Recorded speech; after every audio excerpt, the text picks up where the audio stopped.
Hello friends, வணக்கம். இன்னைக்கு எங்கள் வீட்டில் வந்து கிழங்கு மீன் சோறு. உங்கள் வீட்டில் என்ன சாப்பாடுங்கிறத நீங்கள் கீழே கமெண்டில் சொல்லுங்கள்.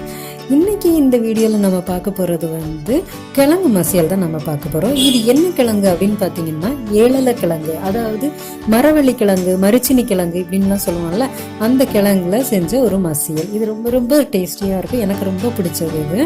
இதுக்கு இப்போ நாங்கள் செஞ்சுருக்கிறது வந்து நெத்திலி மீன் குழம்பு செஞ்சுருக்குறோம். இது வந்து நெத்திலி மீன் குழம்பு தான் சாப்பிடணும்னு இல்லை, எந்த மீன் குழம்புமே ரொம்ப நல்லாயிருக்கும். இப்போ இந்த நெத்திலி மீன் குழம்போட லிங்க் வந்து மேலே வருது, அந்த லிங்க்கை நீங்கள் கிளிக் பண்ணிங்கன்னா அந்த குழம்பு எப்படி செஞ்சேன் அப்படிங்கிறத நீங்கள் பார்க்கலாம். இந்த மசியலுக்கு வந்து மீன் குழம்பு தான் வச்சு சாப்பிடணும் அப்படின்லாம் இல்லை. இதுக்கு வந்து சிக்கன், மட்டன், பீஃப் குழம்பு கூட இதுக்கு ரொம்பவே நல்லா இருக்கும். சிலருக்கு இந்த மீன் குழம்பை விட இந்த மாதிரி சிக்கன், மட்டன் குழம்பு தான் ரொம்பவே பிடிக்கும். அது உங்கள் விருப்பம், உங்களுக்கு எது சாப்பிடணும்னு தோணுதோ அதை வச்சு சாப்பிடுங்க, ரொம்பவே நல்லா இருக்கும். இது இவ்வளவுமே ரொம்ப நல்லா இருக்கும். இல்லை ஒன்றுமே வேண்டாம் அப்படின்னு நினச்சிங்கன்னா வெறுமனே சாப்பிட்டாலே நல்லா தான் இருக்கும்.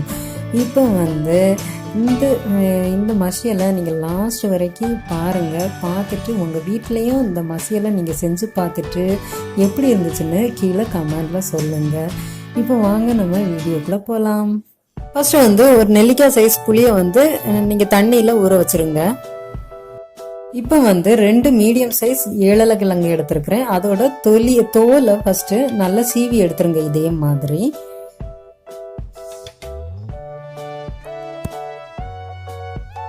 வந்து தோல் எல்லாத்தையுமே நல்லா சீவி எடுத்தாச்சு. இப்போ தண்ணியிலையும் நல்லா க்ளீன் பண்ணிட்டு வந்துட்டேன். இப்போ இந்த கிழங்கு வந்து இதே போல் சின்ன சின்ன துண்டுகளாக நீங்களும் வெட்டி வச்சிருங்க.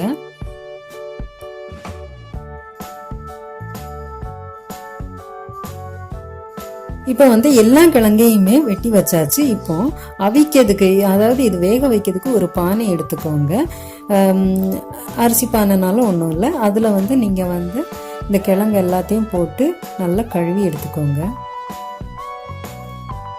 இப்போ இந்த கிழங்குகளை 2-3 தண்ணியில் நல்லா அலசி எடுத்துக்கோங்க. அதுக்கு பிறகு இந்த கிழங்கு மூழ்கிற அளவுக்கு தண்ணி எடுத்துக்கோங்க. ஸ்டவ் ஆன் பண்ணிவிட்டு இப்போ இந்த பானையை வச்சுருக்கிறேன். இந்த அளவுக்கு நான் தண்ணி ஊற்றிருக்கிறேன் பாருங்கள். இந்த கிழங்கை வந்து 10 to 15 நிமிஷம் வரைக்கும் நல்லா கொதிக்க விடுங்க. அதுக்கு பிறகு இதை வடித்து தூர ஊற்றிடலாம்.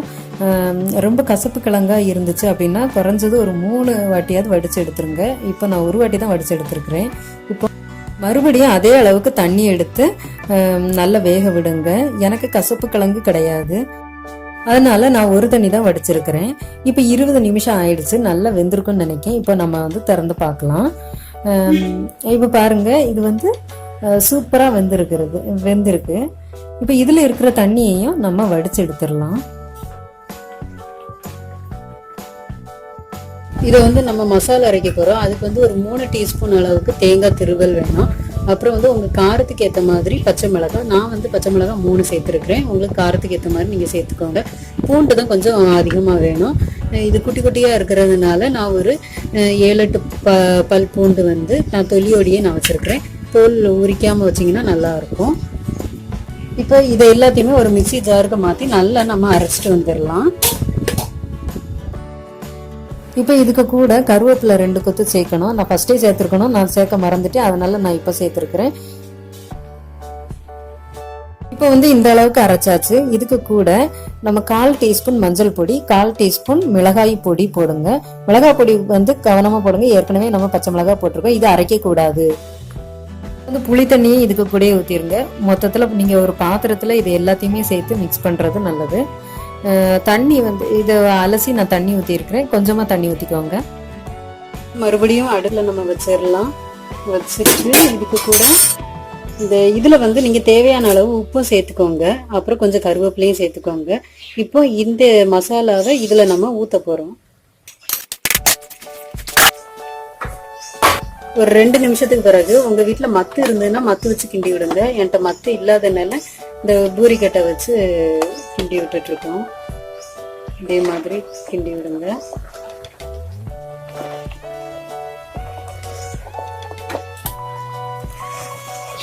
அப்பப்போ இந்த மாதிரி கிண்டி விடணும்.